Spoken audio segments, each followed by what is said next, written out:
What's going on, everybody? Groom Repair here. Today we're working on a Dodge Caravan. I'm going to show you how to change the alternator. Tools you're going to need are a big and small ratchet.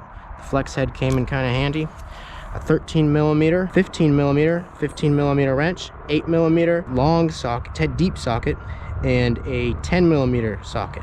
You're also going to need a 1/2-inch breaker bar, or I used this to remove the serpentine belt. First thing we're going to do is remove the negative terminal on the battery. It's a 10mm. The alternator is located down here. Next, we're going to loosen the belt, and it's going to be kind of hard to see, but right here is the tensioner. Right here below this idler pulley, you're going to put a 1/2-inch breaker bar in there, and you can remove tension from the belt. I got one of these special tools. You don't need one though. If you do want to get one, I got links down below in the description to the tools and the alternator.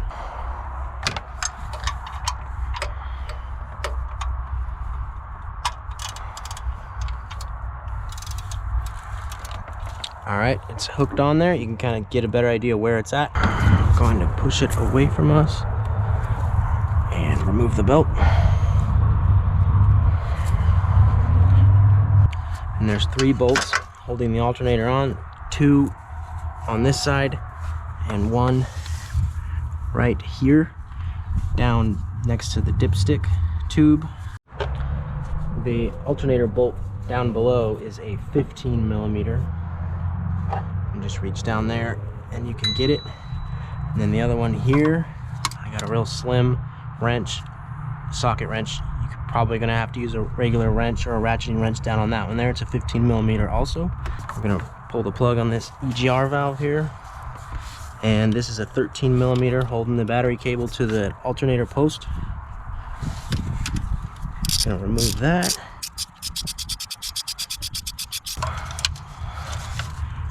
And it just slides off. Plugs are kind of tricky. You gotta pop this red tab out and squeeze on this, which will be on the bottom when it's plugged in, and then slides out. Now we can get to that 3rd bolt. Ratcheting wrench, I think, would be ideal for this bolt.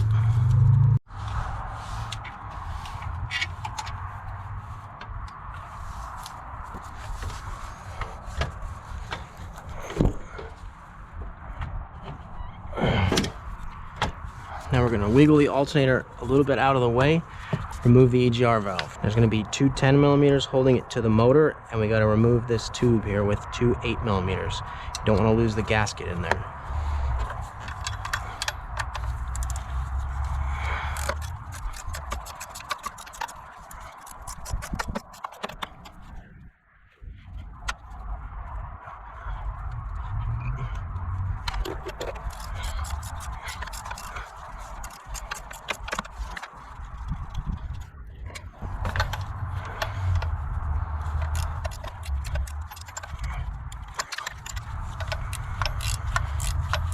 We're hoping we can reuse it.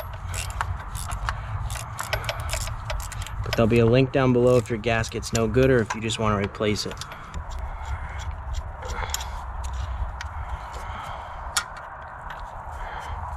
Now we're going to remove the 2 10mm holding the EGR valve to the motor. One's up here, one's right down below it.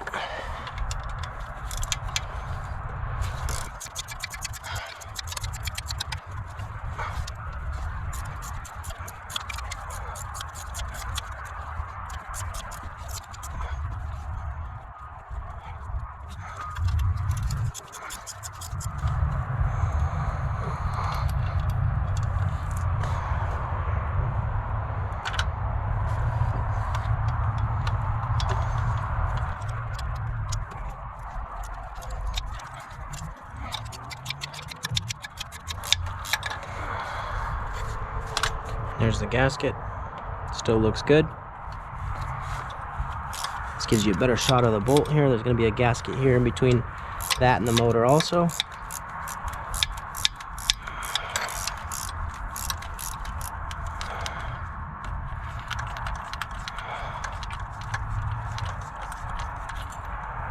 And that one looks good as well.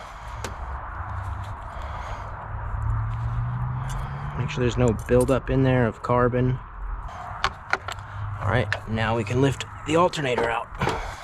Compare the two, make sure they're the same. Check the plug. Check the amount of pins. Looks good.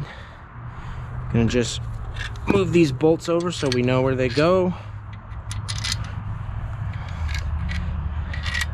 I think I'm gonna put this one in first. The installation is in the reverser removal. When you put the bolts into the alternator, you want to make sure you get them all started before you tighten them all the way down. And with the EGR valve to engine bolts, you want to tighten them evenly. So tighten one a little, tighten the other one a little. That way it seals well. You want to make sure the terminals are clean. Now we're going to start it up. We're going to put a voltmeter on here, DC volts, while the engine's running. And we should have around 14.5 volts. And that's it. High five, you did it.